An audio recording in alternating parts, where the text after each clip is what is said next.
ਅਸੀਂ ਕੱਲ ਜਿਹੜੇ ਆਸ ਲਗਾ ਕੇ ਆਪਣੀ ਦੌੜ ਦੇ ਵਿੱਚ ਲੱਗੇ ਹੋਏ ਆ ਕਿ ਕਿਸੇ ਤਰ੍ਹਾਂ ਇਸ ਜੀਵਨ ਦੇ ਵਿੱਚ ਆਪਣੀ ਉਸ ਦੌੜ ਨੂੰ ਪੂਰਾ ਕਰਨ।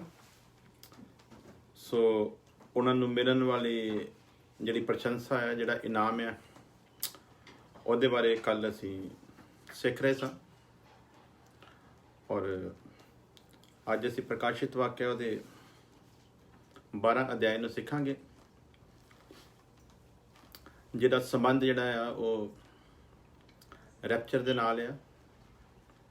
ਔਰ ਉਹ ਗੱਲ ਜਿਹੜੀ ਆ ਉਹ ਰੈਪਚਰ ਨੂੰ ਸਿੱਧ ਕਰੇਗੀ। ਉਹ ਲੋਕ ਜਿਨ੍ਹਾਂ ਦਾ ਮੰਨਣਾ ਹੈ ਕਿ ਰੈਪਚਰ ਨਹੀਂ ਹੈ, ਜਾਂ ਜਿਹੜੇ ਸੋਚਦੇ ਆ ਕਿ ਜਿਹੜੀ ਕਲੀਸਿਆ ਆ ਦੁਲਹਨ ਆ ਉਹ ਕਲੇਸ਼ ਕਾਲ ਦੇ ਵਿੱਚ ਜਾਵੇਗੀ। ਸੋ ਕਾਫੀ ਖੁਦਾ ਪਰਦੇ ਜਿਹੜੇ ਆ ਉਹ ਚੁੱਕੇਗਾ ਕਿ ਦੁਲਹਨ ਕਲੇਸ਼ ਕਾਲ ਦੇ ਵਿੱਚ ਜਾਵੇਗੀ ਜਾਂ ਨਹੀਂ। ਸਿਸਟਰ ਗੁਰਚਰਨ ਜੀ ਸਾਡੇ ਨਾਲ ਜੁੜ ਚੁੱਕੇ ਆ। ਸਿਸਟਰ ਜੀ ਸਾਡੇ ਵੱਲੋਂ ਵੀ ਤੁਹਾਨੂੰ ਜੈ ਮਸੀਹ ਕਿ ਖੁਦਾ ਤੁਹਾਨੂੰ ਬਹੁਤ ਜ਼ਿਆਦਾ ਆਸ਼ੀਸ਼ ਔਰ ਬਰਕਤ ਦੇਵੇ। ਸੋ ਕਾਫੀ ਸਾਰੇ ਜਿਹੜੇ ਭਰਮ ਆ ਉਹ ਸਾਡੇ ਪ੍ਰਭੂ ਅੱਜ ਦੂਰ ਕਰੇਗਾ ਔਰ ਉਹਨਾਂ ਲੋਕਾਂ ਨੂੰ ਵੀ ਸਿੱਖਣ ਦਾ ਮੌਕਾ ਮਿਲੇਗਾ ਜਿਹੜੇ ਕੁਛ ਆਪਣੀ ਅਕਲ ਦੇ ਨਾਲ ਕਿਆਸੇ ਲਗਾ ਕੇ ਬੈਠੇ ਆ, ਲੇਕਿਨ ਕਿਉਂਕਿ ਸਾਡਾ ਈਮਾਨ ਵਚਨ ਦੇ ਉੱਤੇ ਹੈ, ਸੋ ਵਚਨ ਹੀ ਸਾਡੇ ਲਈ ਸਭ ਤੋਂ ਵੱਧ ਅਹਿਮੀਅਤ ਰੱਖਦਾ ਹੈ ਔਰ ਵਚਨ ਤੋਂ ਉੱਪਰ ਸਾਡੇ ਲਈ ਕੁਛ ਨਹੀਂ ਹੈ। ਪ੍ਰਭੂ ਯਿਸੂ ਮਸੀਹ ਨੇ ਕਿਹਾ ਕਿ ਇਹ ਖੁਸ਼ਖਬਰੀ ਜਿਹੜੀ ਤੁਹਾਨੂੰ ਦੱਸੀ ਗਈ ਹੈ, ਇਸ ਖੁਸ਼ਖਬਰੀ ਤੋਂ ਹਟ ਕੇ ਅਗਰ ਕੋਈ ਦੂਤ ਵੀ ਤੁਹਾਡੇ ਕੋਲ ਆਵੇ ਨਾ ਤੇ ਉਹ ਵੀ ਕੁਛ ਗੱਲ ਦੱਸੇ ਤੇ ਤੁਸੀਂ ਉੱਤੇ ਯਕੀਨ ਕਰਨਾ ਨਹੀਂ ਹੈ, ਕਿਉਂਕਿ ਇਸ ਲਿਖਤ ਤੋਂ ਬਾਹਰ ਤੇ ਅਸੀਂ ਕਿਸੇ ਚੀਜ਼ ਦੇ ਬਾਰੇ ਸੋਚ ਵਿਚਾਰ ਕਰ ਹੀ ਨਹੀਂ ਸਕਦੇ। ਇਹ ਲਿਖਤ ਸਾਡਾ ਜੀਵਨ ਹੈ, ਇਹ ਲਿਖਤ ਸਾਡੀ ਜ਼ਿੰਦਗੀ ਹੈ ਔਰ ਇਹਦੇ ਉੱਤੇ ਹੀ ਅਸੀਂ ਚੱਲ ਕੇ ਉਸ ਆਸ਼ਾ ਦੇ ਵਿੱਚ ਦਾਖਲ ਹੋਣਾ ਆ ਜਿਹੜੀ ਜੀਵਤ ਆਸ਼ਾ ਸਾਡੇ ਅੱਗੇ ਪਰਮੇਸ਼ਵਰ ਵੱਲੋਂ ਰੱਖੀ ਗਈ ਹੈ। ਸੋ ਕੱਲ ਅਸੀਂ ਜਿਹੜੇ ਇਨਾਮ ਸਾਨੂੰ ਮਿਲਣੇ ਆ, ਜਿਹੜੇ ਤਾਜ ਸਾਨੂੰ ਮਿਲਣੇ ਆ, 5 ਕਿਸਮ ਦੇ ਤਾਜਾਂ ਦੇ ਬਾਰੇ 'ਚ ਅਸੀਂ ਸਿੱਖ ਰਹੇ ਸੀ। ਸਾਡੇ ਵੱਡੇ ਭਾਈ ਜਗਦੇਵ ਸਿੰਘ ਜੀ ਵੀ ਜੋ ਸਾਡੇ ਪਰਿਵਾਰ ਦੇ ਵਿੱਚ ਸਾਡੇ 5 ਭਰਾਵਾਂ 'ਚ ਸਾਡੇ ਵੱਡੇ ਬ੍ਰਦਰ ਨੇ, ਉਹ ਵੀ ਸਾਡੇ ਨਾਲ ਜੁੜ ਚੁੱਕੇ ਨੇ। ਖੁਦਾ ਉਹਨਾਂ ਬੜੀ ਆਸ਼ੀਸ਼ ਦੇਵੇ ਔਰ ਲਗਾਤਾਰ ਸਾਡੇ ਨਾਲ ਬਣੇ ਰਹਿੰਦੇ ਆ। ਖੁਦਾ ਆਪਣਾ ਗਿਆਨ ਔਰ ਪ੍ਰਕਾਸ਼ ਦਾ ਰੂਹ ਉਹਨਾਂ ਨੂੰ ਵੀ ਬਖਸ਼ੇ। ਹਾਲੇਲੂਇਆ। ਸੋ ਪਿਆਰਿਓ, ਅਸੀਂ तीसरे मुकुट पे पहुंच गए सी। कभी न मर जाने वाला मुकुट, आनंद का मुकुट और जीवन का मुकुट। जीवन के मुकुट पर हम लोगों ने कल बड़े विस्तार से देखा था कि वो उसे मिलेगा जो हर किस्म की परीक्षा से निकलेगा और खरा निकलेगा और जय पाएगा। उसी के लिए है जीवन का मुकुट। उनको दुख झेलने होंगे और उन्हें डरना नहीं है। उन्हें जेल खानों में भी डाला जा सकता है, उनके ऊपर तरह तरह की तोहमतें भी लग सकती हैं, लेकिन वचन बताता है कि बुरे काम करके मार खाने से अच्छा है कि हम अच्छे कामों के बदले मार भी पड़े तो वो खुदा के यहाँ उसका हमको इनाम मिलने वाला है। सो दुनिया बुरे कर्म करके जेल खानों में जाती है, लेकिन हमें अच्छे काम करके अगर जेल खाने में जाना भी पड़े तो ये भी हमारे लिए एक प्रशंसा और ताज का विषय है। हालेलुया। सो दुख झेलने होंगे, उसके ऊपर हम लोगों ने कल देखा था विस्तार से। उसके साथ साथ मैंने अपनी ज़िंदगी की भी टेस्टिमनी दी थी कि कैसे मैं मसीह में आया और जिन पर भरोसा था, जिनसे सीखते थे और सही तालीम ना होने के कारण, जैसे आज बहुत सारे लोग कलीसिया में भटके हुए हैं, वैसे भी मैं भी भटक गया था और कुछ गलत फहमियाँ सेवकों के द्वारा जो गलत प्रकाशन दिया गया था और अपनी समझ ना होने के कारण और सिर्फ सेवकों पर ही भरोसा होने के कारण, वचन को ना समझने के कारण कुछ नुकसान मुझको उठाना पड़ा। लेकिन ये खुदा की मोहब्बत थी कि खुदा ने फिर से मौका दिया अपने फजल में चलने का। सो मेरा तजर्बा है कि गलत तलीम इंसान को किस हद तक गिरा भी सकती है और फ़ख्र उसे ये होता है कि मैं मसीह में ही हूँ, लेकिन गलत तलीम उसको बहुत गलत दिशा में ले जाती है। सो वही गलत तालीम मुझको राजनीति में भी ले गई और दोनों काम मैं साथ साथ करता रहा, धार्मिकता का भी और राजनीति का भी, लेकिन इसका दूर दूर तक कोई मिलन नहीं है। जैसे सच का झूठ से कोई मिलन नहीं है, रोशनी का कोई अंधेरे से मिलन नहीं है, उसी तरह एक प्रभु में आए हुए सेवक की बात तो बहुत दूर है, एक विश्वासी भी जो है वो भी राजनीति में हिस्सा नहीं ले सकता। परमेश्वर के घर में जन्मा हुआ राजनीति में हिस्सा नहीं ले सकता, लेकिन कुछ सेवकों के गलत गाइड करने की वजह से, उनके कुछ गलत रेफरेंस देने की वजह से मुझे बहुत नुकसान झेलना पड़ा। राजनीति जो कि एक पाप की दलदल है और वहाँ पाप से बंदा बचा ही नहीं रह सकता, तो उसकी तरफ इशारा करना सेवकों के लिए बहुत गलत बात है, क्योंकि इशारा करते थे कि दाऊद भी राजा था, सुलेमान भी राजा था और वो नबी भी थे। सो उसी तरह खुदा के जो सेवक लोग हैं या खुदा में आए हुए जो लोग हैं, ये दोनों सेवकाइयाँ निभा सकते हैं। और उसने 12 साल तक जो मसीहत में मेरा नुकसान किया, वो आज भी मुझे चुभता है। अगर वही 12-13 साल जो थे जो राजनीति और मसीहत में साथ साथ चला, मैं अगर वही 12-13 साल मैंने लगातार जैसे आज लगा हुआ हूँ मसीह में लगाए होते, तो आज उसका मेरे लिए बहुत बड़ा फल होता। लेकिन मैं खुदा का शुक्र करता हूँ, फिर भी नाश होने से पहले उसने हाथ बढ़ाकर मुझे फिर बचा लिया, इसलिए उसका धन्यवाद करता हूँ। सो प्यारो, उस धन्य और जीवित आशा में प्रवेश करने वालों के लिए जो ताज है उसके बारे में मैंने सीखा था कि दुख झेलने पड़ेंगे, मार सहनी पड़ेगी, जेल खानों में जाना पड़ेगा, तरह तरह के इल्ज़ाम भी आप पर लग सकते हैं, लेकिन फिर भी आपने अपनी पवित्रताई को पकड़े रखना है। जैसे यूसुफ ने आजमाइशें बेशक बहुत आई, लेकिन उसने अपनी पवित्रताई को अपने हाथ से निकलने नहीं दिया। उसने अपनी सिद्धता को थामे रखा और सिद्धता की तरफ दौड़ता गया, क्योंकि उसका एक निशाना था। उसी तरह हमारा भी निशाना उस जीवन आशा, उस धन्य आशा में प्रवेश करना है और उस रैप्चर में हमको दुल्हन के रूप में अपने दुल्हे से मिलना है। सो उसके लिए ज़रूरी है कि हम लोग वचन की बारीकियों को समझें। हालेलुया। सो चौथा मुकुट है धार्मिकता का मुकुट। पहला मुकुट सीखा था हम लोगों ने, कभी ना मुरझाने वाला मुकुट। दूसरा मुकुट था आनंद का मुकुट। तीसरा मुकुट था जीवन का मुकुट और चौथा मुकुट है धार्मिकता का मुकुट। उसके लिए हम लोग एक रेफरेंस पढ़ते हैं, दूसरा तिमोथियुस का खत 4 अध्याय उसकी 7 वर्ष। मैं थोड़ा इसको स्पीड में लेकर जाऊंगा, क्योंकि मैं चाहता हूं कि हम लोग अध्याय 12 पर ज़्यादा आज ध्यान दें। सो इसलिए इसको मैं पूरी तरह खोल कर नहीं बताऊंगा, लेकिन फिर कभी मौका मिला तो इन 5 मुकुटों के बारे में विस्तार से हम लोग सीखेंगे। हालेलुया। सो चौथा मुकुट है धार्मिकता का मुकुट। दूसरा तिमोथियुस का संत पौलुस के द्वारा लिखा हुआ तिमोथियुस को खत, दूसरा अध्याय उसकी 4 से 7 वर्ष तक हम लोग इसका विवरण देखते हैं। मैं अच्छी कुश्ती लड़ चुका हूं। ये धार्मिकता का मुकुट किनके लिए है? जिनके सामने जो मिशन है उस मिशन पर जय पाएंगे, जो कुश्ती लड़ेंगे कायदे मुजब लड़ेंगे और याकूब की तरह लड़ेंगे। तब तक लड़ेंगे जब तक आशीष और बरकत का सिला ना मिल जाए। जब तक वो आशीष और बरकत मिल ना जाए तब तक वो लड़ेंगे। उन्हें मिलेगा धार्मिकता का मुकुट। और जैसे जीवन का मुकुट बहुमूल्य है, मुकुट 5 ही बहुमूल्य हैं, लेकिन उनमें स्थान है, उसी तरह धार्मिकता के मुकुट का एक अलग स्थान है। मैं अच्छी कुश्ती लड़ चुका हूं, मैंने अपनी दौड़ पूरी कर ली है। ये शब्द किसी इंसान के लिए जीते जी अपने जीवन में कहना बड़ी असंभव सी बात लगती है कि कोई इस जीवन में ये ऐलान करे कि मैंने अपनी दौड़ पूरी कर ली है। दौड़ पूरी करने का मतलब है जैसे यूहन्ना ने कहा कि हे बच्चों, यदि हमारा मन हम पर दोष ना लाए तो परमेश्वर के आगे हमें दिलेरी है। सो ये दिलेरी है संत पालूस के पास।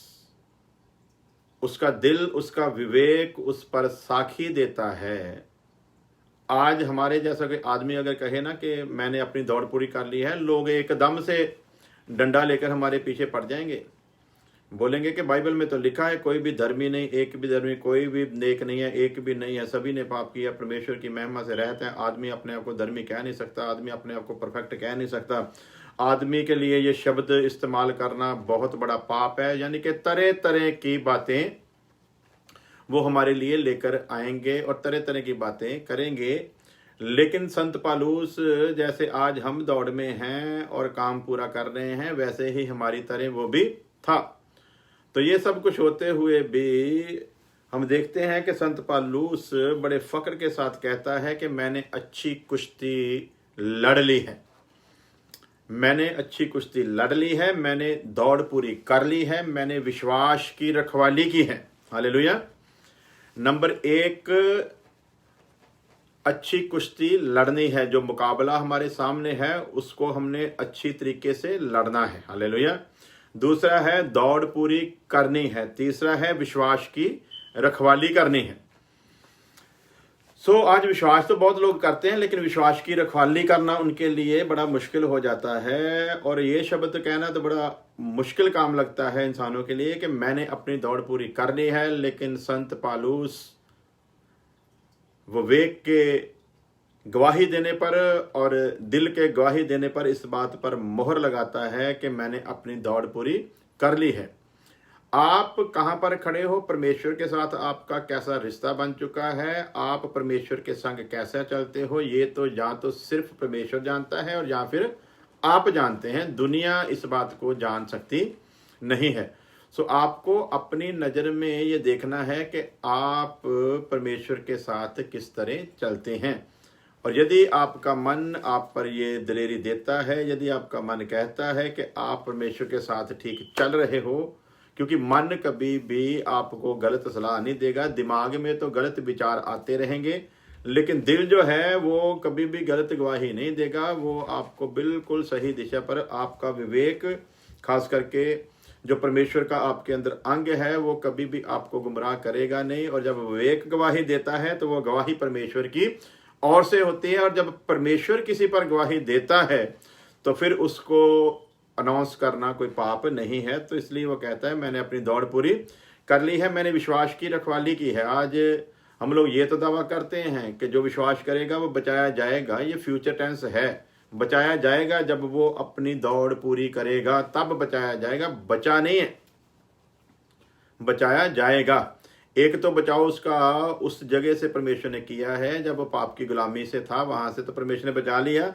अब आगे इसको अपनी कुश्ती लड़नी है, लड़कर इसने अपनी दौड़ को पूरा करना है।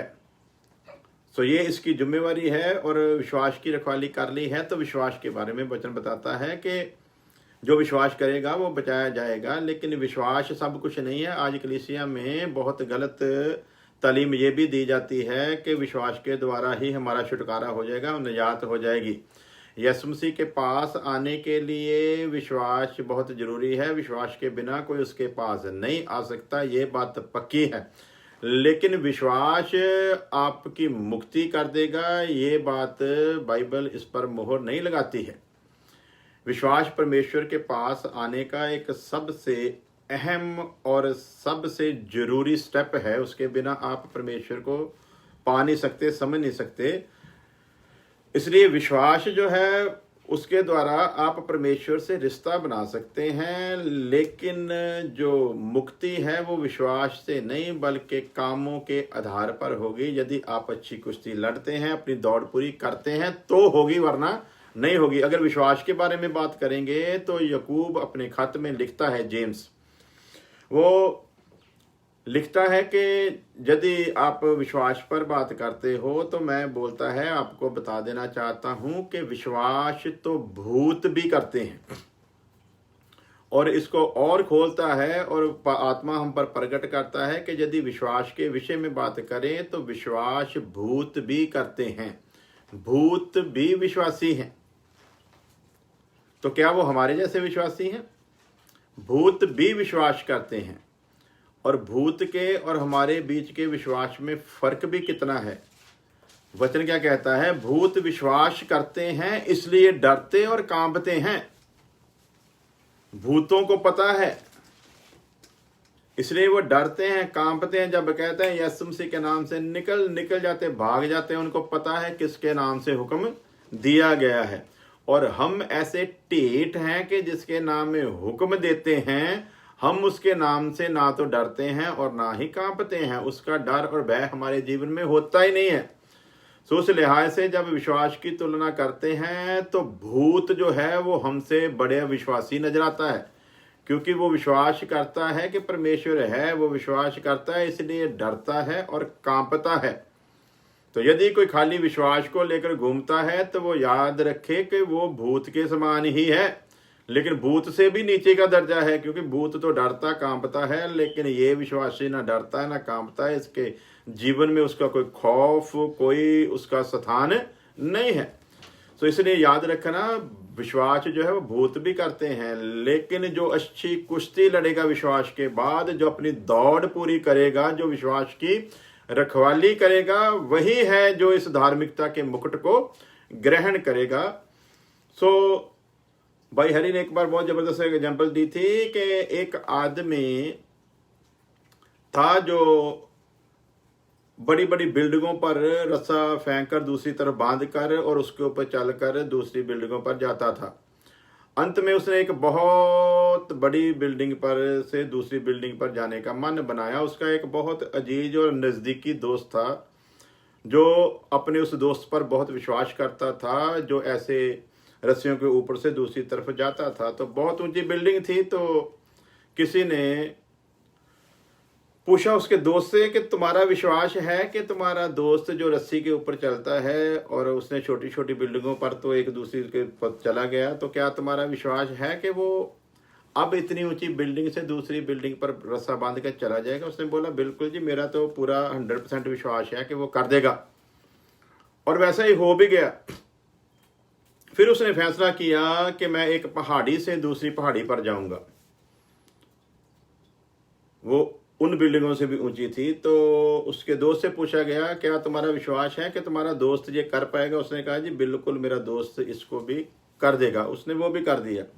फिर एक सबसे ऊंची पहाड़ी से दूसरी पहाड़ी की तरफ जाना था और फिर उसके दोस्त से पूछा गया तुम्हारा विश्वास है कि वो अब ये काम में भी सफल हो जाएगा? उसने बोला जी बिल्कुल, मेरा पूरा विश्वास है वो कर देगा। उन्होंने कहा लेकिन अब एक समस्या आ रही है। तो दोस्त ने पूछा जी क्या समस्या आ रही है? तो लोगों ने बताया कि अब तुम्हारे दोस्त ने कहा है कि मैं एक आदमी को अपने कंधे पर बिठाकर इस पहाड़ी से दूसरी पहाड़ी पर जाऊंगा। तो तुम्हारा क्या विचार है कि वो कंधे पर भी बिठाकर चला जाएगा? बोलता जी उसके लिए कोई मुश्किल काम नहीं है। वो एक छोड़ो, वो 2 बंदों को बिठाकर भी दूसरी तरफ जाने की हिम्मत रखता है और मैं पूरे विश्वास के साथ कहता हूं कि वो चला जाएगा। तो फिर सवाल करने वालों ने कहा लेकिन एक समस्या आ रही है। वो ये सब करने के लिए तो तैयार है, लेकिन एक समस्या आ रही है। तो दोस्त ने पूछा क्या समस्या आ रही है? तो लोगों ने बताया कि समस्या ये आ रही है कि कोई ऐसा आदमी नहीं मिल रहा जो उसके कंधे पर बैठ सके। हमारे साथ पास्टर राजेंद्र कुमार सालवी जी भी जुड़ चुके हैं। वो खुदा के बड़े ही नेक सच्चे दास हैं और कनाडा में सेवा करते हैं। हम उनका मसीह यीशु के नाम में वेलकम करते हैं। सो प्यारे जी, जो जब उससे कहा गया कि तेरा तो विश्वास है ना, तू तो कह रहा है कि वो सब कुछ कर गुजरेगा, तो अब उसने जाना है एक पहाड़ी से दूसरी पहाड़ी पर रस्से के ऊपर चलकर, तो अब उसके कंधों पर बैठने वाला नहीं मिल रहा। तो तेरा ये ईमान है कि वो ये कर सकता है? उसने बोला बिल्कुल कर सकता है। तो उन्होंने बोला कि फिर आदमी तो मिल नहीं रहा, तेरा विश्वास है कि वो ये सब कुछ कर सकता है, तो हम ये सलाह देते हैं कि क्यों ना तू ही उसके कंधे पर बैठ जाए, क्योंकि तेरा तो पूरा विश्वास है कि वो चला जाएगा।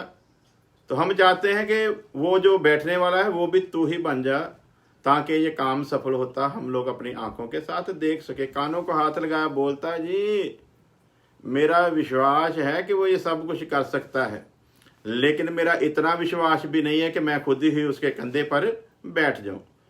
सो दूसरों के विश्वास के ऊपर गवाही देनी, दूसरों के विश्वास के बारे में बातें करनी, ये आसान बात होती है, लेकिन विश्वास को जब अमली रूप पर साबित करने की बारी आती है तब बड़े बड़ों की हवा निकल जाती है। विश्वास का पता ही तकलीफ में चलता है, विश्वास का पता ही दुख में चलता है, विश्वास का पता ही उस वक्त चलता है जब सामने मौत खड़ी होती है, वहां पर विश्वास परखा जाता है। इसलिए शद्रक मेशक अबेदनगो ने कहा, ऐ बादशाह तू हमको इस आग की भट्ठी के इस सेक से मत डरा, तू मत सोच के हम इस आग को देखकर डर जाएंगे। एक बात याद रख, हम तेरे को साफ साफ बात कह देते हैं, हम जिस परमेश्वर की इबादत करते हैं, जिस परमेश्वर को हम मानते हैं, वो परमेश्वर इतनी ज़रूरत और इतनी ताकत रखता है कि वो हमें इस जलती हुई आग की भट्ठी से बचाने की कुदरत रखता है। लेकिन तू एक बात याद रखना, अगर तेरे मन में ये आए कि शायद हम आग की भट्ठी से इसलिए नहीं डर रहे कि हमारा खुदा हमको बचाने की कुदरत रखता है, हम अपने खुदा के साथ इसलिए नहीं चलते कि वो हमें हर बला से बचाने की कुदरत रखता है इसलिए हम इतने दलेर हैं, बल्कि हम लोग मौत को तमाशा बनाने वाले लोग हैं। मौत हमारे सामने कोई वजूद रखती नहीं है। इसलिए बादशाह तो याद रख, हमारा खुदा हमें बचाने की कुदरत रखता है, लेकिन तेरी नॉलेज में एक और बात कर देते हैं, तेरे मन में कहीं ऐसा ना हो कि हम आग की भट्ठी में जाने के लिए तैयार इसलिए हो गए क्योंकि हमको 100% यकीन है कि हमारा खुदा हमको बचाने की कुदरत रखता है। ये हमारा यकीन है, 100% ही है, लेकिन उसके आगे हम लोग निकल चुके हैं। हम सिर्फ इसलिए नहीं उसको मानते, उस पर विश्वास करते कि वो बचा ही सकता है, बल्कि हम तो विश्वास में इतना आगे निकल गए हैं कि अगर हमको उस विश्वास में अपनी जान भी देनी पड़े तो मरते दम तक हम अपने विश्वास से पीछे हटने वाले नहीं हैं। इसलिए हमारा खुदा हमको बचाए चाहे ना बचाए। पहली बात क्या बोली, हमारा खुदा हमको बचाने की कुदरत रखता है। दूसरी बात, हमारा खुदा हमको बचाए चाहे ना बचाए, यानी कि हम मर भी जाएं तो भी हमारा विश्वास डोलने वाला नहीं। सजदा एक जगह किया है, एक जगह ही करेंगे, इसलिए तू भूल जा कि हम तेरी बात को मानेंगे। हमारा खुदा हमको बचाए चाहे ना बचाए। तो बादशाह का क्रोध 7वें आसमान पर पहुंचा और बोलता है कि आग को 7 गुना और बढ़ा दो। अजीजो, आग से फिक्र मत करो, आपका विश्वास क्या है उस पर ध्यान दो। अगर दुश्मन 7 गुना आग को बढ़ाने का दम रखता है तो आपके अंदर भी विश्वास को 7 गुना और बढ़ाने की जरूरत होनी चाहिए। विश्वास के पेश करने का समय ही तब होता है जब सामने बड़ी मुसीबत हो और मुसीबत का आपको जुलूस निकालना है, वहीं पर विश्वास परखा जाता है। वहीं पर विश्वास सिर्फ परखा नहीं जाता बल्कि विश्वास सिद्ध होता है।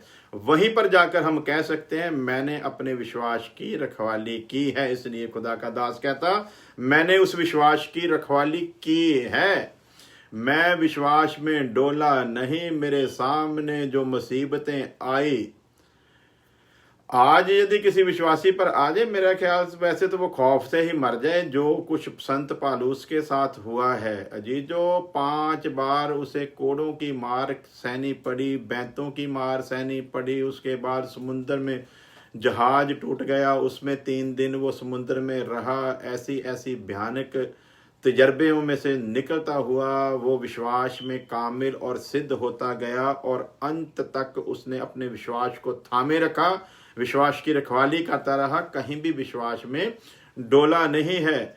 आप यकीन मानो और इस पर थोड़ा सा ध्यान दो कि एक इंसान को जब कोड़ों की मार पड़ती है तो उसकी हशर कैसे होता है।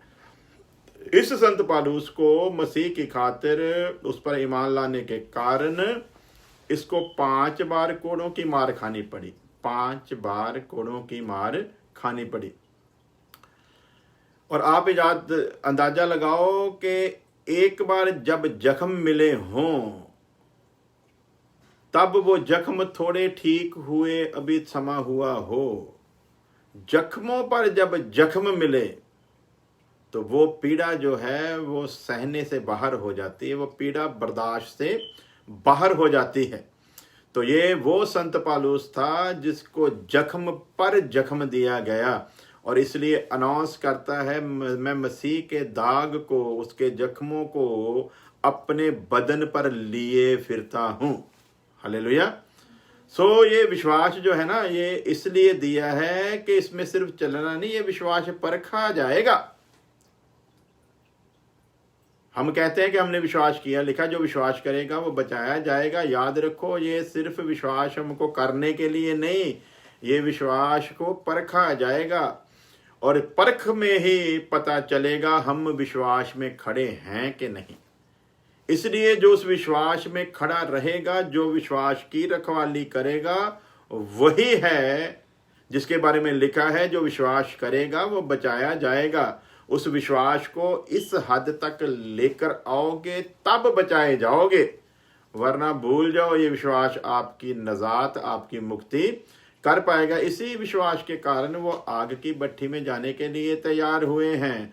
चैलेंज है, बादशाह तू आग को 7 गुना बढ़ा चाहे 700 गुना बढ़ा, एक बात याद रखना, हमारा खुदा जिस पर हम ईमान रखते हैं वो तो खुद एक भस्म करने वाली आग है और हम उस आग में प्रवेश ऑलरेडी कर चुके हैं। और जो उस आग में प्रवेश कर जाता है वो खुद आग बन जाता है। और याद रख बादशाह, आग बाकी चीजों को तो जला सकती है लेकिन आग आग को नहीं जला सकती। और तेरी आग से कई गुना ज्यादा हमारे अंदर पहले ही आग है, क्योंकि हमने अपने आप को उस आग के आगोश में पहले से ही छुपा दिया है।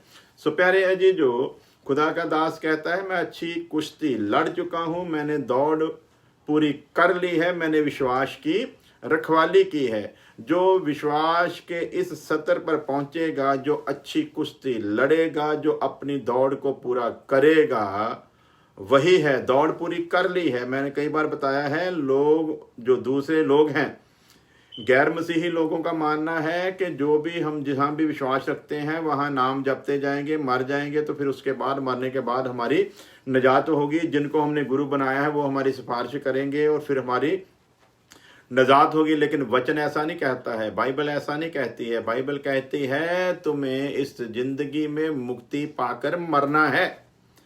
मुक्ति पाकर मरोगे तो वहां पर तो सिर्फ तुझको मुक्ति का इनाम देना है। वहां पर तो अनाउंस मुक्ति का इनाम है। जिसने दौड़ पूरी की है उसके लिए ये 5 इनाम रखे हैं, ये 5 तरह के ताज रखे हैं।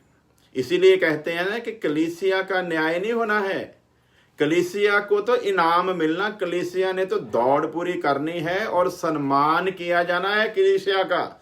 जैसे एक खिलाड़ी जब अपने खेल में जीत जाता है तो फिर उसको सम्मानित किया जाता है, उसको इनाम दिया जाता है। तो जो आदमी इस जीवन में अपनी इस लड़ाई पर जीत कर जय पाकर जाएगा, वो यहीं से मुक्ति पाकर जाएगा। इसी जीवन में उसने अपनी मुक्ति को पूरा मुकम्मल करके अपनी आखिरी सांस को छोड़ना है। यदि वो इस जीवन में मुक्ति के काम को पूरा करेगा तो तीसरी मुक्ति का ऐलान होगा। ऐ मेरे बाप के मुबारक लोगो, उस राज के अधिकारी हो, उस राज को ले लो जो आद से युगों से मेरे पिता ने तुम्हारे लिए तैयार करके रखा है। उस राज में जाना है, वहां तो सिर्फ हमारी तीसरी मुक्ति का तो ऐलान होना है।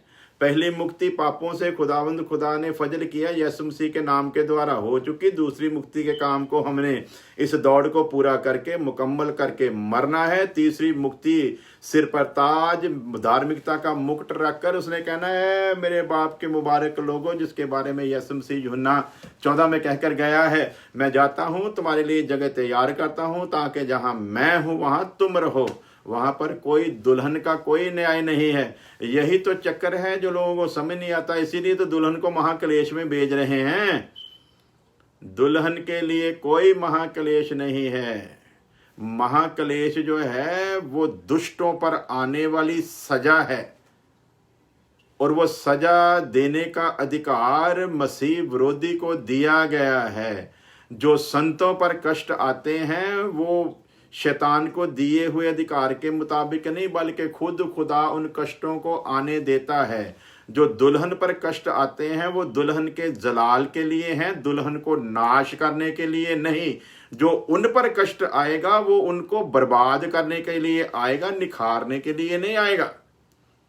दुष्टों की बर्बादी के लिए होगा। वो उस महाकष्ट में वही जाएंगे जिन्होंने उद्धार के काम को पूरा नहीं किया, जिन्होंने मुक्ति के काम को पूरा नहीं किया। तब उनमें से फिर कुछ लोग जिनको समझ आ जाएगी कि असली चीज तो चली गई है, हम उसमें तो दाखिल नहीं हो सके, तो कम से कम अब नरक की आग में पड़ने से बच जाएं। तो वहां पर फिर जो शहादतें देंगे, वहां पर जो जिंदगी को तमाशा बनाएंगे फिर, और मौत को तमाशा बनाएंगे और जिंदगी की परवाह नहीं करेंगे, वो लोग जो वहां पर बचेंगे फिर उस जहां में, वो भी दुल्हन में शामिल नहीं होंगे। ये याद रखना, दुल्हन में शामिल नहीं होंगे वो लोग भी, लेकिन नरक की आग से जरूर बच जाएंगे, जो उस वक्त शैतान के आगे सजदा नहीं करेंगे, उसकी मोहर नहीं लगवाएंगे। सो प्यारे जी, जो वो आगे जाकर खोलते हैं, लेकिन हम फिर वहीं पर आते हैं। अच्छी कुश्ती लड़कर मुक्ति के काम को इस जीवन में पूरा करके मुक्ति को पाकर अपनी आखिरी सांस को हमने छोड़ना है। अगर हम कहें कि आगे जाकर मुक्ति होगी, ना हुई तो फिर किसको पकड़ेंगे? तो मैंने पिछले दिनों में बताया था कि पकड़ेंगे किसको? गुरुओं को।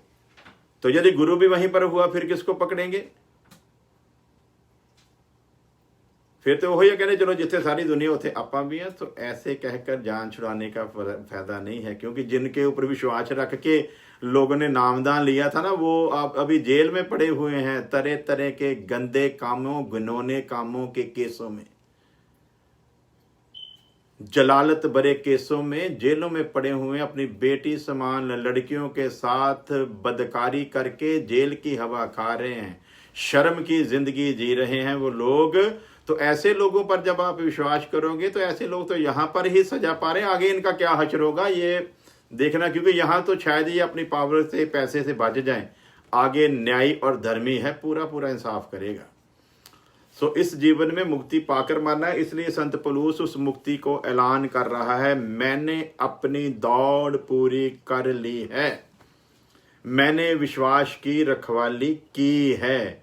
भविष्य में 8 वर्ष में लिखा है, भविष्य में आने वाले समय में मैंने दौड़ पूरी कर ली, मैंने मुक्ति के काम को पूरा कर लिया है। भविष्य में मेरे लिए धर्म का वह मुकुट रखा हुआ है, जिसे प्रभु जो धर्मी और न्यायी है मुझे उस दिन देगा, और मुझे ही नहीं वरन उन सब को भी जो उसके प्रगट होने को प्रिय जानते हैं। हालेलुया। यीशु मसीह के उस प्रगट होने के दिन को, जिस दिन वो ललकारे के साथ आएगा, परमेश्वर की तुरी के साथ आएगा, महादूत की आवाज के साथ आएगा, उस दिन, जिस दिन वो प्रगट होगा, ये धार्मिकता का मुकुट, ये धर्म का मुकुट, जिन्होंने इस कैटेगरी के कामों को निभाया है, उनको वो धर्म का मुकुट जो है वो दिया जाएगा। सो याद रखो, मैं फिर तिमोथियुस 4:8 को रिपीट करता हूं, भविष्य में मेरे लिए धर्म का मुकुट रखा हुआ है। 2 तिमोथी 4 अध्याय उसकी 8 वर्ष पहले हमने 7 पढ़ी थी। भविष्य में मेरे लिए धर्म का मुकुट रखा हुआ है, जिसे प्रभु जो धर्मी है और न्यायी है। हालेलुया। क्या है? 2 शब्द उसके लिए इस्तेमाल होते हैं, धर्मी है और न्यायी है। धर्मी का मतलब पक्षपात नहीं करता, और न्याय का मतलब पूरा पूरा फैसला करता है, उसमें कोई छोट देता नहीं है। सो मुझे क्या बोलता है, उस दिन देगा, मुझे उस दिन देगा, और मुझे ही नहीं वरन उन सब को जो उसके प्रगट होने को प्रिय जानते हैं। ये मुकुट उन्हीं को मिलेगा जो संत पालूस की तरह कहेंगे, मैंने अच्छी कुश्ती लड़ ली है, मैंने अपनी दौड़ पूरी कर ली है, अब तक मैंने विश्वास की रखवाली की है, हर परख में मैंने विश्वास पर जय पाई है, विश्वास के द्वारा जय पाई है हर मुसीबत पर। और आगे लिखा है, भविष्य में मेरे लिए धर्म का मुकुट रखा हुआ ऐसे लोगों के लिए है।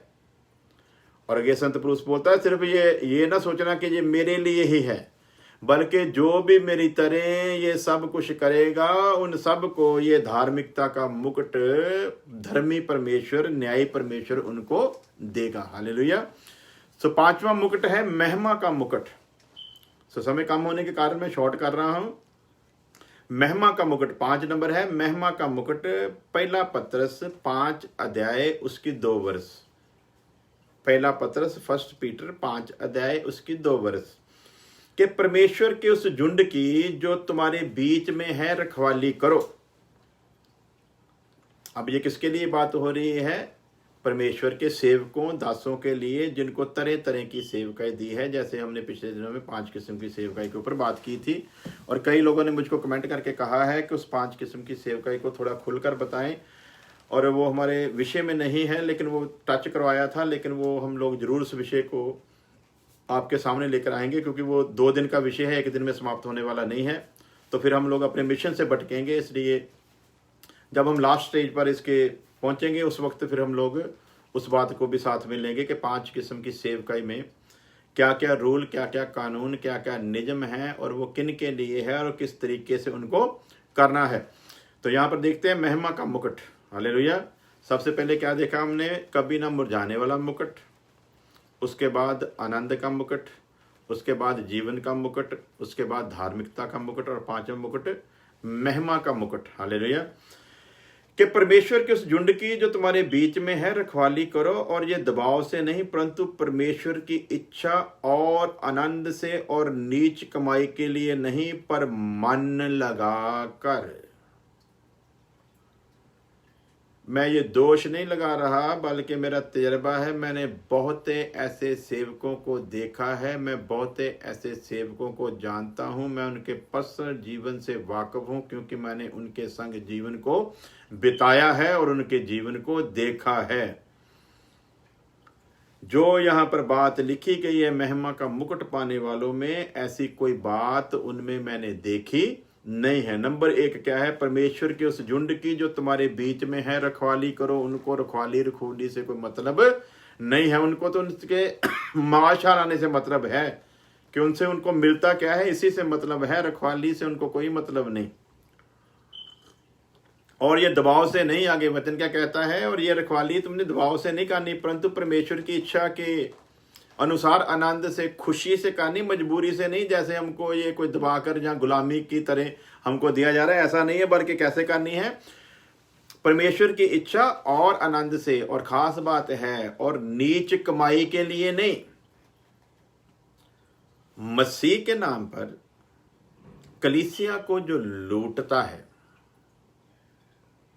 उसके लिए शब्द क्या आया है? नीच कमाई। प्रभु के नाम से जो हम कलीसिया को लूटेंगे ना, उसको बोला जाता है नीच कमाई। और वो कैसे नीच कमाई बनती है? जब प्रभु के नाम पर इकट्ठे किए गए धन को, जिसको लोगों ने प्रभु के काम को पूरा करने के लिए दिया है। लोग जब दान देते हैं तो सेवक दान को लेता है, जब लेता है तो दुआ करता है, खुदावंद खुदा इस दान को तू कबूल कर, अपने लोगों को बरकत दे, और ये दान तेरी सेवा में खर्च हो। किसके लिए लिया जी? ये दान तेरी सेवा में खर्च हो। अब जिस पर प्रार्थना करके अपने आमीन कहा, आमीन का मतलब कि इसको इसी तरीके से लिया गया है और ऐसे ही इस्तेमाल होना चाहिए। हम खुद ही लेकर खुद ही दुआ करते हैं कि ये दान को तू कबूल कर, तेरी सेवा में खर्च हो। इसी दान से जब हम अपने बेटे को इंजीनियर बनाएंगे, इसी दान से जब अपने बेटे को डॉक्टर बनाएंगे, इसी दान से जब अपने बेटे को पायलट बनाएंगे, तो याद रखो सेवकों, आप सेवक नहीं, परमेश्वर के घर में चोरी करने वाले चोर हो। और चोर की सजा बहुत भयानक है। दुआ करते वक्त सोचो क्या दुआ कर रहे हो, किस लिए सामने वाले ने दिया है और तूने किस लिए लिया है। ये तेरे बेटे को दुनिया का सुपरस्टार बनाने के लिए पैसा नहीं दिया गया, ये तुझको ऐशो आराम की जिंदगी जीने के लिए नहीं दिया गया, ये तुझे महल या 7 स्टार होटल बनाने के लिए या प्लेन खरीदने के लिए नहीं दिया गया। ये खुदा के बच्चों का पैसा है और उन्होंने अपने बाप की बादशाहत को फैलाने के लिए ये पैसा दिया है। इस पैसे पर तेरा कोई भी अधिकार नहीं है कि तू इसे अपने गुलशरों में उड़ा सके। तेरे लिए सिर्फ इस पैसे में इतना ही हुक्म है कि जो चरवाहा है वो सेवकाई के पैसे से अपना गुजारा करे। गुजारा करने के लिए तुझे कहा गया है, ऐशो आराम करने के लिए नहीं। गुजारा करने के लिए तुझे परमेश्वर ने बुलाया है, तुझे दुनिया से अलग किया है ताकि तू दुख सह सहकर अपनी सेवकाई के काम को पूरा करे, ताकि तू दुख सह सहकर लोगों के सामने एक नमूना बनकर पेश हो सके, ताकि तू दुख सह सहकर उस दुख सहने वाले के नमूने के ऊपर बन सके जिसके नमूने पर तू बन रहा है। दुख जिसने सहा, जब तू भी उसी तरह दुख सह सहकर अपनी चाल को दिखाएगा, फिर तुझ पर जो देखकर तुझे मसीह में चल रहे हैं, जो तुझे चरवाहा समझकर तेरे पीछे भेड़ों की नाई चल रहे हैं, वो तेरे नमूने को देखकर तेरी नाई फिर बनेंगे। सेवक ने उस नमूने के अनुसार बनना है और सेवक ने उस नमूने को कलीसिया को दिखाना है और उसी कलीसिया ने अपने सेवक के नमूने को फॉलो करते हुए सेवक में से निकलकर उस नमूने के मुताबिक बनना है। जो नमूना दिखाया गया उसी के अनुसार बनाना। सो जो अगर कोई सेवक सुन रहा है, जहाँ बाद में कोई सेवक सुनेगा, मेरी हाथ जोड़कर विनती है, कलीसिया के पैसे को अपने ऐशो आराम में कभी इस्तेमाल मत करना, कभी भी ना करना। तंबू में जिनको सेवा दी गई थी उनको बोला था कि चढ़ावे से ही तुम लोगों ने अपना गुजारा करना है, मंदिर में ही सेवा करनी है, मंदिर में ही जो आता है उसी से खाना और अपने जीवन को चलाना है। उस पैसे से तुम इस जमीन पर 1 इंच भी कुछ प्रॉपर्टी नहीं बना सकते। उस पैसे से तुम अपने ऐशो आराम के लिए कुछ भी इस्तेमाल नहीं कर सकते। तुम इस दुनिया में एक अलग तरह से चुनकर एक अलग सेवा के लिए तैयार किए गए हो। तुम्हारा जीवन ही सेवा है और इस सेवा को बखूबी तुझे निभाना है। जब ये सोचकर हम लोग चलेंगे तब ये महिमा का मुकुट हमको मिलने वाला है, वरना महिमा की जगह पर शराब का मुकुट मिलेगा, वरना महिमा की जगह लानत का मुकुट मिलने वाला है। इसलिए याद रखो, सेवकों को बुलाया है एकदम सादगी का जीवन जीने के लिए। सेवक को ऐश करने के लिए नहीं बुलाया गया, सेवक को लग्जरी गाड़ियों में घूम घूम कर अपनी गवाही देने के लिए नहीं बुलाया गया कि देखो खुदा ने मुझको कितनी आशीष और बरकत दी है। लानत है, कलाम बोलता, लानत है उस पर जो इस जमीन पर धन जोड़ता है, जो इस जमीन पर धन इकट्ठा करता है। लानत है उस पर। क्यों लानत है? लिखा है जो दौलत से मोहब्बत करता है वो मूर्ति पूजक के बराबर है, और जो मूर्ति पूजा करता है वो स्वर्ग की बादशाहत में किसी कीमत पर पहुंच सकता नहीं है। इसलिए ये खुदा की सेवा के लिए आया हुआ दान सिर्फ खुदा की सेवा में ही खर्च किया जा सकता है। कहते हैं जी हमने तो प्लेन लेना है। तेरा वही प्लेन जिस दिन वो क्रैश करवाएगा उस दिन तुझे पता चलेगा तूने गलती क्या की है। यहां तो तू घूम ले प्लेनों में, ले ले प्लेन, खरीद ले प्लेन, लेकिन तेरे इस प्लेन को वो वहां जाकर नरक में डालेगा। यहां सिर्फ और सिर्फ पछतावे के अलावा कुछ मिलने वाला नहीं है। सो लेवियों को हुक्म था, इस जमीन पर तुम कलीसिया के पैसे से, संगत के पैसे से कुछ भी नहीं बना सकते।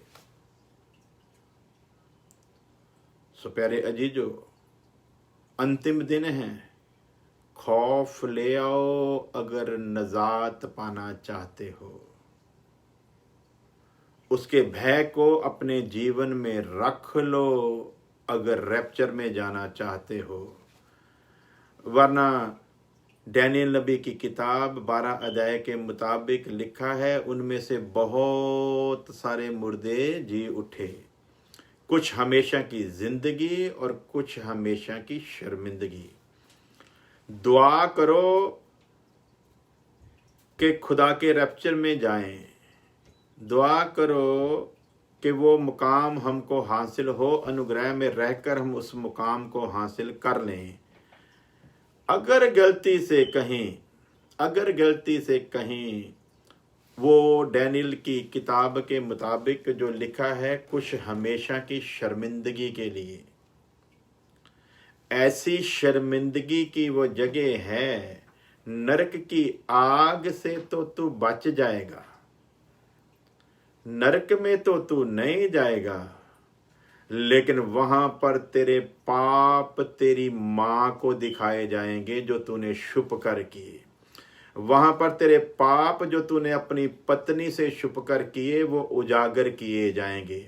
वहां पर तेरे पाप तेरे पति को बताए जाएंगे। वहां पर तेरे पाप तेरे बच्चों के सामने एक पूरी फिल्म की तरह बताए जाएंगे।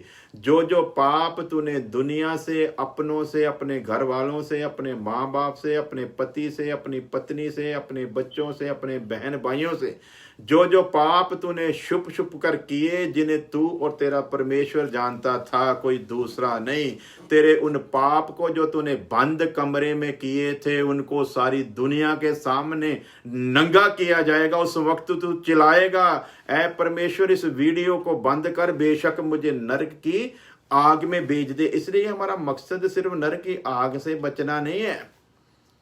हम सिर्फ नरक की आग से बचने के लिए नहीं आए हैं, बल्कि इसलिए आए हैं कि हम इस महिमा के मुकुट को हासिल करें। खुदा का शुक्र करो इस लॉकडाउन के लिए, इसके लिए परेशान मत होवो, खुदा का शुक्र करो। इससे पहले दुल्हा आए, तुझे दुल्हन की तैयारी के लिए रहम किया है और तुझे समय दिया है। ये दुल्हन की तैयारी का समय है।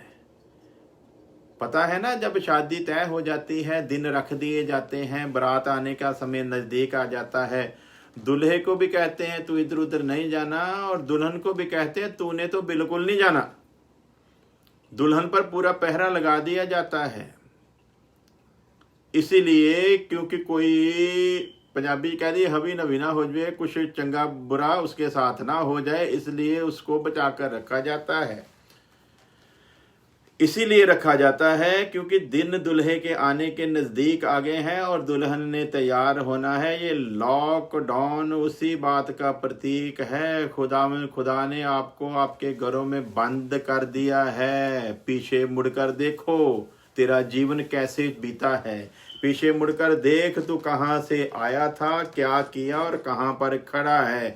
आज का दिन तेरे लिए उसने ठहराया है। यदि तू आज तौबा कर ले, आज पश्चाताप कर ले, आज अपना जीवन यदि तू उसे दे दे, फिर भी वो तेरी उन गलतियों को जो माफ करने के योग्य है, उन पापों को जो माफ किए जा सकते हैं, उनको करके वो तुझे उस जीवन में जाने का मौका दे देगा। तू दुल्हन में जा सकेगा, तेरे पास समय है। इसलिए इस लॉकडाउन के लिए खुदा का शुक्र कर।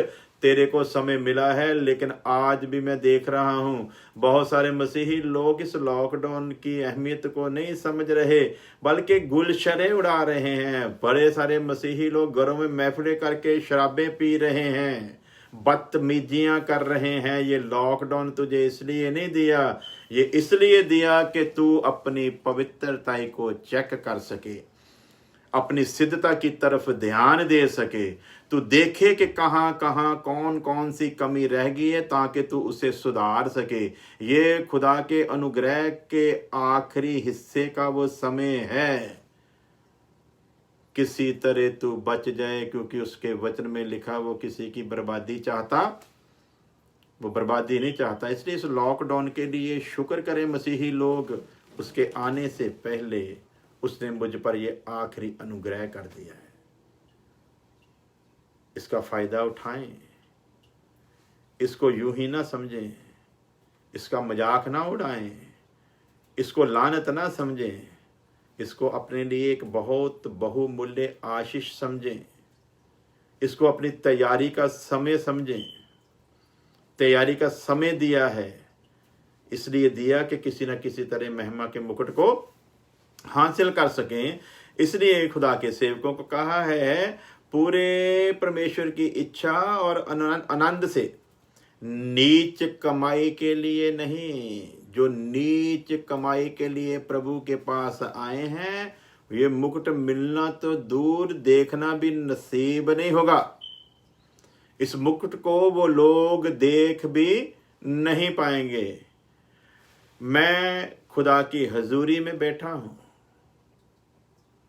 और खुदा की हजूरी में हनान्याह शफीरा ने आकर झूठ बोला था, उसी वक्त जान निकाल ली थी।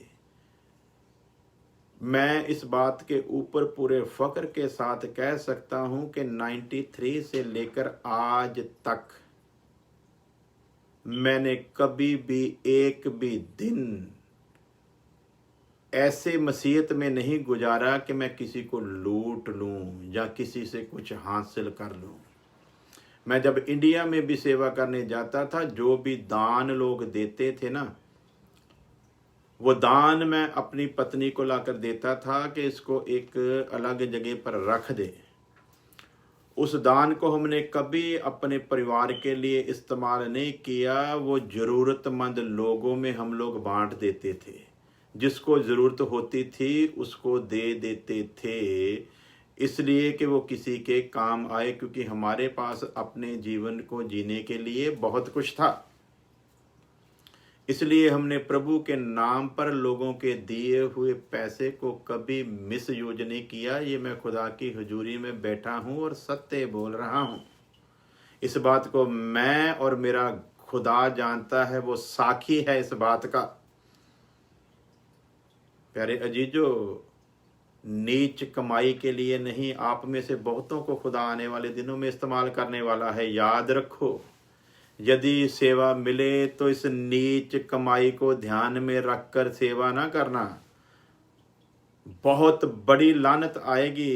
इसको सिर्फ इसी सोच को लेकर करो, मैंने किसी तरह महिमा के मुकुट को पाना है। मैं आज भी अमेरिका में टैक्सी चलाकर अपने परिवार की सारी देखभाल करता हूँ, और उतना ही काम करता हूँ जितने में मेरा परिवार चल सके। उसके अलावा अगर कभी कोई बहन भाई ऐसा मजबूर, मैं इसीलिए बार बार कहता हूँ, मैं किसी की फाइनेंशियल मदद नहीं करता, लेकिन मैं कर भी देता हूँ, ऐसी भी कोई बात नहीं है। लेकिन जब मुझको खुदा की तरफ से कुछ साइन आए तभी करता हूँ। और उसके लिए ये नहीं कि मेरे पास पैसा पड़ा होता है, उसके लिए मैं अलग ओवर टाइम लगाता हूँ, अलग से काम करता हूँ, फिर उस पैसे को इकट्ठा करके ज़रूरतमंद लोगों की मदद के लिए उसे इस्तेमाल करता हूँ। सेवकाई करनी है तो फिर इसी तरह से करो, परमेश्वर की इच्छा से, दबाव से नहीं। रखवाली करने के लिए बुलाया गया है जिनको उसने सौंपा है, और उसके लिए लिखा, नीच कमाई पर मन ना लगाकर, और जो लोग तुम्हें सौंपे गए हैं उन पर अधिकार ना जताओ, वरन झुंड के लिए आदर्श बनो। अधिकार नहीं जताना। आज आप लोग देख रहे हो जिनको पापा पापा पापा पापा कहकर बुलाते हैं ना, उनको सेवकाई से कोई मतलब नहीं, झुंड से कोई मतलब नहीं। वो तो हर बार सिर्फ एक ही रट लगाए हुए हैं, अपनी टाइथ मत भूल जाना, अपने दसवांध को मत भूल जाना, अपनी टाइट को अलग रख लेना।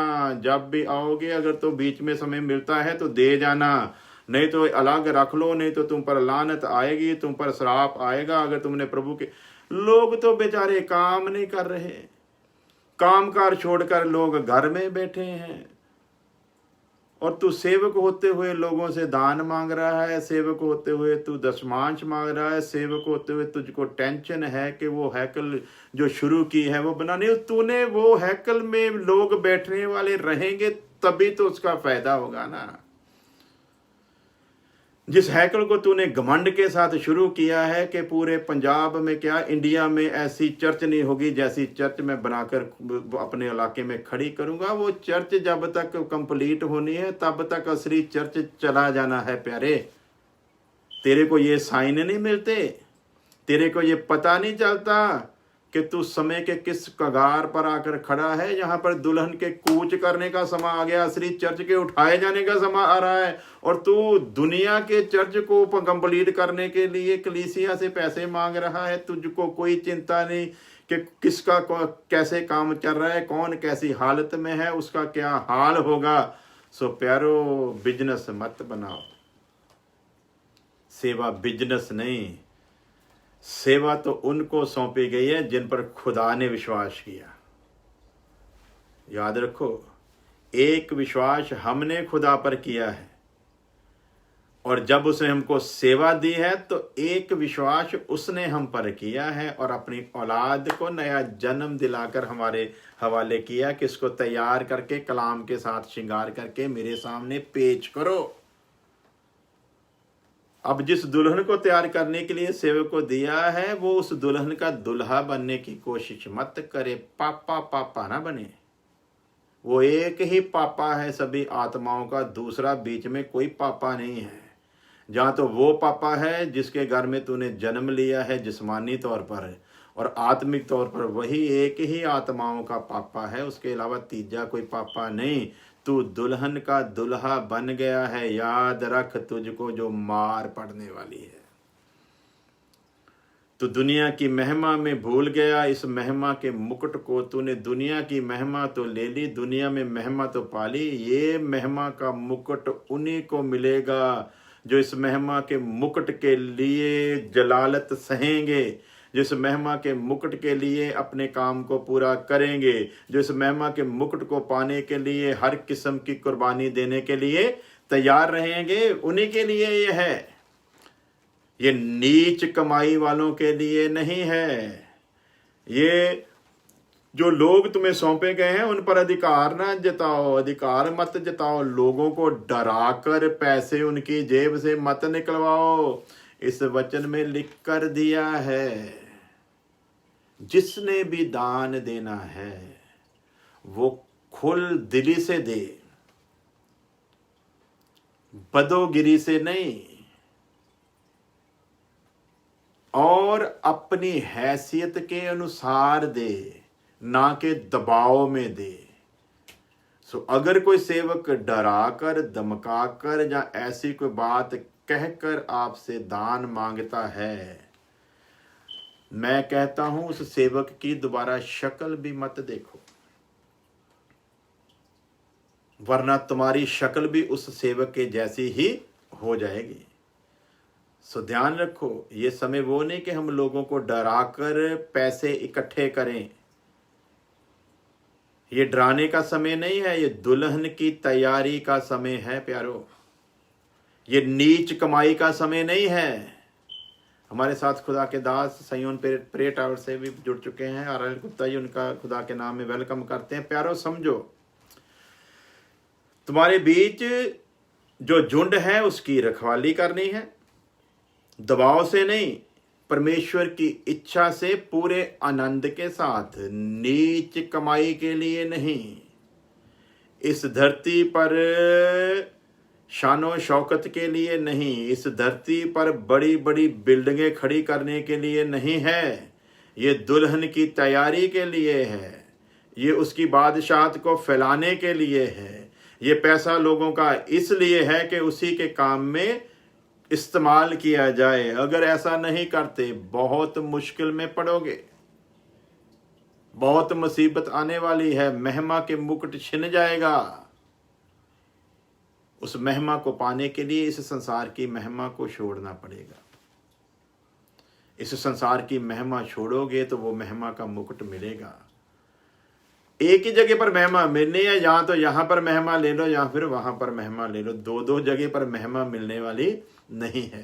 संसार में तुम्हें दुख है, परंतु हौसला रखो, मैंने संसार को, यीशु मसीह ने कहा, जीत लिया है। अब ये संसार हमारा कुछ बिगाड़ कर सकता नहीं है। इस संसार पर वो जय पा गया है। और इस संसार का इनकार किया था उसने, जब शैतान ने उसे कहा था कि झुक कर सजदा कर, सब कुछ तुझे दे दूंगा। आज भी वो कह रहा है सब कुछ ले लो, महिमा के मुकुट को छोड़ो। अब जो लेने के लिए भागेंगे ना, उनका हश्र होने वाला है। सो मैं विनती करता हूँ सेवकों से, इन दिनों में लोगों को ये मत कहो कि चंदा निकाला है कि नहीं। इन दिनों में लोगों को ये मत बोलो कि टाइथ निकाला है कि नहीं, बल्कि जो कलीसिया ने इकट्ठा करके पहले आपको दिया हुआ है, यदि वो आज आपके पास है तो कलीसिया के उन लोगों की लिस्ट बनाओ जो गरीब लाचार हैं, जिनके पास कोई साधन नहीं। चर्च बिल्डिंग छोड़ दो, अधूरी भी रह जाएगी, कोई बात नहीं। इस चर्च की फिक्र करो, जितना फंड इकट्ठा किया हुआ है वो इस चर्च में तकसीम करो ताकि असली चर्च को बचाया जा सके। अगर इसकी चिंता करोगे तो महिमा का मुकुट पाओगे। अगर ये बिल्डिंगों की चिंता करोगे, थोड़े देर बाद ये बिल्डिंगें भी उड़ने वाली हैं। जैसे इस्राएल के लिए था, ये पत्थर पत्थर पर छोड़ा नहीं जाएगा। 70 ईस्वी में वैसा ही कर डाला। उसी तरह ये जिन चर्चों का हम घमंड कर रहे हैं ना, ये सब कुछ जाने वाला है। अब आप ये मत सोचना कि हम लोगों के पास चाहे चर्च नहीं है इसलिए।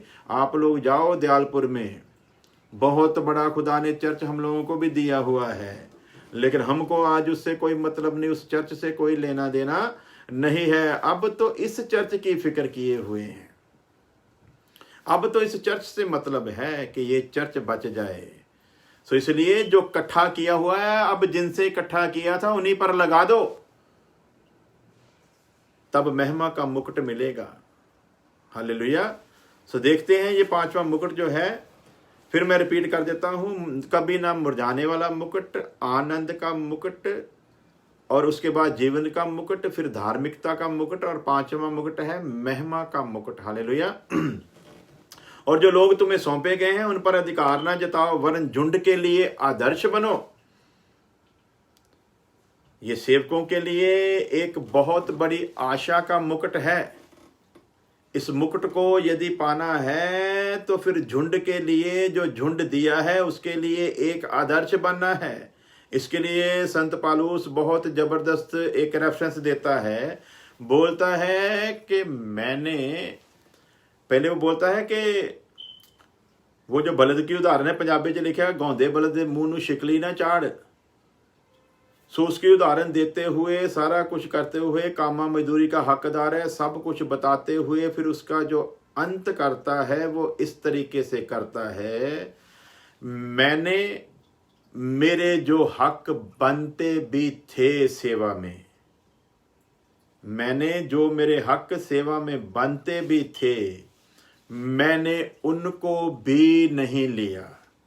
यदि मैं ले भी लेता तो भी पाप ना ठहरता, पर मैंने उनको भी ग्रहण ना किया, मैंने उनको भी नहीं लिया। मैं ऐसी ऐसी कलीसियाओं में गया जहां पर मैंने देखा कि इन पर बोझ बनना गलत बात होगी। वहां पर मैंने काम धंधा किया, काम धंधा करके अपनी जरूरत को पूरा करके खुदा की सेवकाई को मैंने निस्वार्थ और मुफ्त में रखा। मैं लोगों के लिए एक ही विजन लेकर गया था, मैंने इस झुंड के लिए एक आदर्श बनना है, मैंने इस झुंड के लिए एक मिसाल बनना है, मैंने इस झुंड के लिए एक नमूना बनना है। उस नमूने को बनने के लिए उसने अपने सारे हक हकूकों को भी छोड़ दिया, सिर्फ एक ही बात को मिशन बनाकर, किसी तरह मैंने उस महिमा के मुकुट को हासिल करना है। इसलिए वचन कहता है उन पर अधिकार मत जताओ। क्या करो? झुंड की रखवाली करो। हमारे पास इधर एक भाई आए हुए हैं फैमिली के साथ, उनके लिए भी एक झूठे भविष्यवक्ता ने झूठी भविष्यवाणी की थी जो साबित सिद्ध हुई थी, सच्ची हुई। इसमें लिखा है झूठी भविष्यवाणियां भी साबित होती, सच्ची होती हैं। यही तो है ना जब हमने गुमराह होना है, फिर उनका असली चेहरा सामने आ जाता है कि वो खुदा की ओर से थी, जाके वो दूसरे आत्मा की ओर से थी। क्योंकि वचन में लिखा है एक दूसरा यीशु है। वचन में लिखा ग्रंथियों खाते में एक दूसरा यीशु है, एक दूसरा सुसमाचार है, एक दूसरा आत्मा भी है। जो दूसरा आत्मा है वो बिल्कुल इसी आत्मा की तरह काम करता है, पूरी पूरी नकल करता है। जो दूसरा यीशु है वो इसी यीशु की तरह पूरी नकल करके काम करता है। तो उस सेवक के ने उनको, जब वो वीजा लेने के लिए जा रहे थे, तो वीजा लेने से पहले ही उसने बता दिया तुम लोगों का वीजा लगेगा, वीजे का नंबर भी ये होगा, यहां तक उसने बता दिया था। और सचमुच जब वीजा लगा सब कुछ वैसा ही था, नंबर भी वही जो बताए थे पूरी फैमिली के वही निकले। फैमिली यहां पर आ गई, इधर उनका काम धंधा ठीक नहीं था, बेचारे मिसगाइड हुए। फिर किसी तरह उनको फेसबुक से मेरे तक पहुंच हुई, तो उन्होंने नंबर वगैरह लेकर उस भाई की पत्नी ने मुझको फ़ोन किया। तो फिर वहाँ जहाँ से हमारे से दूर थे, मैंने बोला मैं लेने आता हूँ। तो बोलते नहीं जी आप टैक्सी का इंतजाम करवा दो। फिर हमने वहाँ से टैक्सी का इंतजाम कराया और उस दूसरी स्टेट से वो लोग फिर हमारे घर आए और आज तक हमारे पास वो रह रहे हैं खुदा की कृपा से। और उन्होंने बताया इधर उनका काम धंधा नहीं अभी शुरू हुआ, उधर जिस सेवक ने उनके लिए ये कहा था अपने घमंड में कि जैसे मैंने ही सब कुछ कर दिया है, अपनी महिमा लेने के लिए इनको फोन करता है, आप लोगों को इतनी देर उधर हो गई है, आपने कुछ माल शाल क्यों नहीं भेजा? आपको चाहिए था कि वहां जाते ही मुझको पैसे भेजते, अपना दशमांश भेजते, और फिर धमकी दे रहा है। याद रखो क्या बोलता है, यहां से पता चलता है इन झुंडों के झूठे रखवालों का। धमकी दे रहा है उनको, दशमांश चाहिए, दान भी चाहिए, अगर कोई और भी जरूरत होगी मैं बताऊंगा, वो तुम लोगों को पूरी करनी होगी। वरना याद रखना, यदि मैं तुम लोगों को तुम लोगों के वीजे के नंबर तक बता सकता हूं, यदि मैं तुम लोगों को अमेरिका तक पहुंचा सकता हूं, तो दुआ को उल्टी करके मैं तुम लोगों को वापस भी बुला सकता हूं। ये लोग घबरा गए क्योंकि डर इतना था, क्योंकि जो कहा उसने वो हो गया, डर गए बेचारे। मेरे साथ बात की, मैंने बोला शैतान का पुत्र है जिसे तुम लोग खुदा का सेवक समझ बैठे हो। इनको पूरी क्लास दी, इनके अंदर से उस खौफ को निकाला, फिर कहीं जाकर उनकी सांस में सांस आई। प्यारो ये अंतिम समय है, झुंड पर अधिकार मत जताओ, क्योंकि इस झुंड पर सिर्फ उस झुंड के मालिक का असली चरवाहे का अधिकार है। वही है इसका दुल्हा, उसी की है ये दुल्हन। इस दुल्हन का दुल्हा बनने की कोई कोशिश, कोई जुर्रत मत करे। तो लिखा है वरन झुंड के लिए आदर्श बनो, और जब प्रधान रखवाला प्रगट हो। क्यों बनना है झुंड के लिए? जब प्रधान रखवाला प्रगट हो तो तुम्हें महिमा का मुकुट दिया जाएगा जो कभी मुरझाने का वो महिमा है। यहाँ की महिमा तो किसी वक्त भी जा सकती है, यहाँ की महिमा कोई महिमा नहीं है। किम योंग उन जो बादशाह है नॉर्थ कोरिया का, जिसने पूरी दुनिया पर खौफ जमा रखा है और अपने देश का रब बनकर बैठा था, जिससे लोग डरते थे, जो अमेरिका को भी धमकियां देता था, पल भर में ही दुनिया चेंज कर दी उस बादशाहों के बादशाह ने। आज मौत की सेज पर थोड़ी थोड़ी सांसें लेकर मौत की सेज पर पड़ा हुआ है अजीजो। बादशाह वही है, वही बादशाही करता है और जिसको चाहता है उसको देता है। इसलिए यदि उसने आपके जरिए कोई काम कर दिए हैं, किसी के ऊपर कोई कृपा हो गई है, तो याद रखो ये कृपा मेरी या आपकी वजह से नहीं, जिसकी कृपा है उसी ने की है और जिस पर चाहा है उसी पर की है। उसकी महिमा का, उसकी इस कृपा का ताज अपने सिर पर रखोगे तो याद रखना, यदि इस जमीन पर उस ताज को लोगे ये ताज मुरझा सकता है, लेकिन यदि वफादारी के साथ जैसे वचन में लिखा है अगर वैसे इस झुंड की रखवाली करोगे तो याद रखना वो मुकुट मिलेगा जो कभी मुरझाने का नहीं है। हालेलुया। सो ये मुकुटों के ऊपर ही हमारे दोनों के ऊपर टाइम मेरे ख्याल से 1 घंटा 11 मिनट हो गए हैं। तो मेरे ख्याल से यदि हमने आज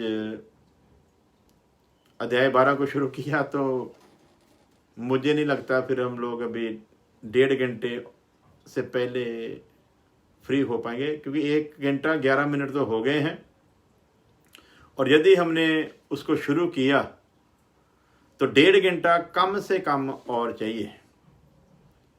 तो मेरे ख्याल से अगर हम इसे कल करें तो ज़्यादा बढ़िया होगा, क्योंकि जैसे हमने इसको पूरी डिटेल से सीख लिया है तो इसी के मसे में बने रहो। मैं तो खुदा का सेवक होने के नाते यही कहूँगा, इसी में आनंद करो जो आज हमने सीखा है। और कल हम लोग अध्याय 12 को शुरू करेंगे, रेविलेशन को। सो खुदा आपको बहुत आशीष दे। अमन विक्रम जी बोल रहे हैं कि कंटिन्यू रखो। मैं आपके जज्बातों से सहमत हूँ, आपका सुनने का बहुत बढ़िया तजर्बा है, लेकिन मेरे ख्याल से बाकी सब लोगों के लिए मुश्किल हो जाएगा। और हम लोगों ने एक रूटीन बनाई हुई है ना, अभी थोड़ी देर बाद पास्टर हैरी जी भी ऑनलाइन होंगे और वो भी विषय जो है उन्होंने शुरू किया हुआ है उसको लेकर चलेंगे, तो फिर वो एक क्लैशिंग हो जाएगा। तो मैं यही चाहूँगा कि हम लोग इस विषय को कल ही करें तो ज़्यादा बेहतर होगा, इसी अभिषेक के साथ, इसी मसे के साथ। जैसे आज आप लोग पूरे टाइम पर आ गए थे, उसी तरह कल भी आप लोग पूरे टाइम पर आ जाओ और तब तक के लिए दुआ करो। और ये खुदा की इच्छा को समझो, कल खुदा और हमको प्रकाशन दे और हमको और ज़्यादा सीखने को मिले। सो दुआओं में बने रहिए और ख़ास करके मेरे लिए दुआ करते रहे। खुदा जिसने मुझको ये जिम्मेवारी दी है झुंड की, उसमें मैं उसी तरह वफादारी के साथ इस सेवा को निभा सकूं, जिस तरह की सेवा के बारे में मैंने आज आप लोगों के साथ बात शेयर की है। मैं सिर्फ बताने वाला नहीं, बल्कि इस पर चलकर उसी तरह आपके सामने एक नमूना बनकर पेश हो सकूं। तो इसके लिए दुआ करते रहें। खुदा आप सबको आशीष दे। आइए प्रार्थना करते हैं। प्यारे खुदावंद, खुदा तेरा धन्यवाद करते हैं तेरी दया और तेरी मोहब्बत और बड़े रहम के लिए। खुदावंद, जितने भी लोगों ने खुदावंद बड़ी इच्छा के साथ तेरे वचन को सुना है, तेरे वचन एक एक जिंदगी में बस जाए खुदावंद, दिल की गहराइयों में बैठ जाए खुदावंद, और हर जिंदगी तेरे नेक राह पर चलने के लिए एक दृढ़ फैसला ले खुदावंद। और जो ताज उनके लिए तूने रख रखे हैं अपने खुदावंदा जीवन को तेरे फजल भरे हाथों में देते हुए, तेरी मंशा में चलते हुए उन ताजों को हासिल कर सके, ऐसी कृपा करो खुदावंद। जितने भी लोगों ने सोशल मीडिया के जरिए खुदावंद, फेसबुक के जरिए, यूट्यूब के जरिए, व्हाट्सएप के जरिए खुदावंदा जो भी प्रार्थना के लिए रिक्वेस्ट भेजी है, एक एक जिंदगी को तेरे तख्त के आगे लेकर आते हैं। तू हर एक की जिंदगी से वाकिफ है, उसके दुख से, तकलीफ से, जरूरत से वाकिफ है खुदावंद, और हमारे मांगने से पहले तू सब कुछ जानता है खुदावंद। इसलिए उन सब जिंदगियों को तेरे तख्त के आगे पेश करता हूँ तेरा सेवक होने के नाते, और उन जिंदगियों के लिए तेरे रहम को मांग लेता हूँ खुदावंद।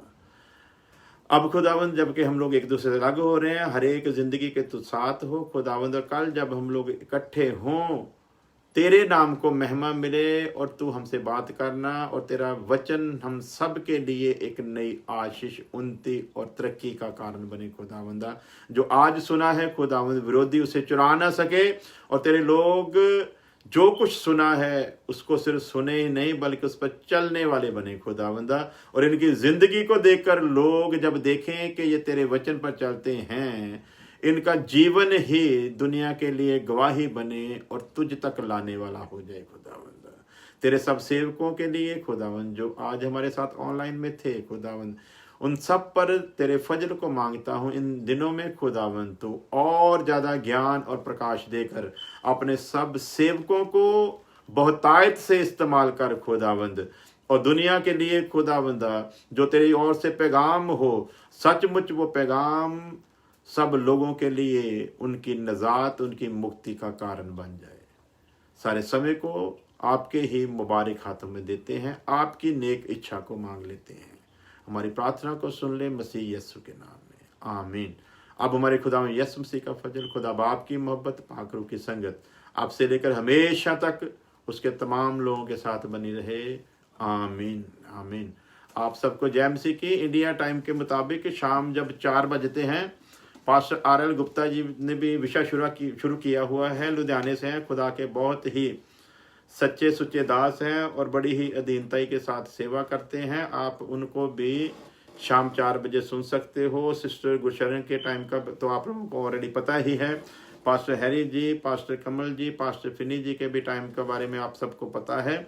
सो वचन में बने रहिए और ज़्यादा से ज़्यादा आपको टाइम है, क्योंकि आजकल काम तो कोई है नहीं, इसलिए आप जितना समय ज़्यादा से ज़्यादा हो सके समय को सीखने, वचन को सीखने में गुजारें और इन लॉकडाउन के दिनों में उसके आनंद में बने रहें। खुदा आप सबके साथ हो। सबको जय मसीह की।